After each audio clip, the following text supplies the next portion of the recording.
You spend hours at your desk, poring over notes until everything finally clicks. You close your textbook feeling completely confident. You know this material cold.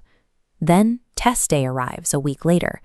You sit down, look at the first question, and your mind is entirely blank. The information is simply gone. When this happens, it is incredibly easy to blame yourself. You might assume you just aren't smart enough, or that you didn't focus hard enough during that study session. This memory loss follows a predictable, measurable biological pattern. It runs quietly in the background of every study session, regardless of your effort. To actually hold on to what you read, you have to stop treating memory as some mysterious talent. You have to start treating your brain like a biological machine that operates on a very strict set of rules. We have known the exact baseline for how quickly the human brain discards information since 1885, thanks to a German psychologist named Hermann Ebbinghaus. This chart shows what Ebbinghaus discovered when he plotted his data. He spent years running a grueling self-experiment, memorizing lists of meaningless syllables, and testing his recall over time to calculate a mathematical decay rate. He found a sharp, immediate drop-off. Roughly 50% of all newly learned information is discarded by the brain within the very first hour. By the time a full 24 hours have passed, about 70% of that information is entirely gone. And if you leave that material entirely alone for a week, up to 90% of it is lost. This rapid downward trajectory is now officially known as the Ebbinghaus Forgetting Curve. Those 19th century statistics hold up perfectly today, but now we actually know what is causing that deletion inside modern human anatomy. Forming new memories relies on a specific brain region called the hippocampus. It acts as a biological gatekeeper, processing data and determining what actually survives. By default, the hippocampus does not treat new facts as important. Unless it receives a very specific type of signal, its standard operating procedure is to filter new information out and treat it as highly disposable.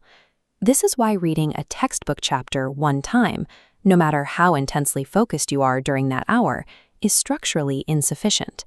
It simply does not trigger the hippocampus to transfer that data into long-term storage. To override that default deletion setting, you need a systemic fix. The first piece of that system is a technique called spaced repetition. This chart shows how the technique physically interrupts the forgetting process. By deliberately reviewing the material just before the brain is scheduled to discard it, you force the curve to reset back to 100%. To effectively flatten out the decay, you apply a precise schedule. You review the information at 24 hours, again at 3 days, then at 7 days, and finally at 21 days. Timing is only half the equation. You also need to send the correct biological signal during those review sessions, which brings us to active recall. The most common study method is simply rereading notes. This is dangerous for retention because it creates an illusion of familiarity. Your brain recognizes the words on the page and tricks you into feeling perfectly prepared. Active recall requires you to close the book, put away your notes entirely, and attempt to blindly reproduce the information straight from memory. It will feel difficult, and that is exactly the point. The physical struggle of trying to fetch that data from scratch is what literally forces your brain to strengthen its neural retrieval pathways. Spaced repetition provides the necessary timeline to catch the data before it degrades, while active recall provides the neurological friction required to prove to your hippocampus that the memory is actually worth keeping. We can take all of this abstract neuroscience and apply it directly to your desk right now. Activating this entire biological system starts with one very simple, immediate daily habit. The exact second you finish any study session, close the material. Before you get up, before you check your phone, ask yourself out loud, "What did I just learn?" and try to answer without looking.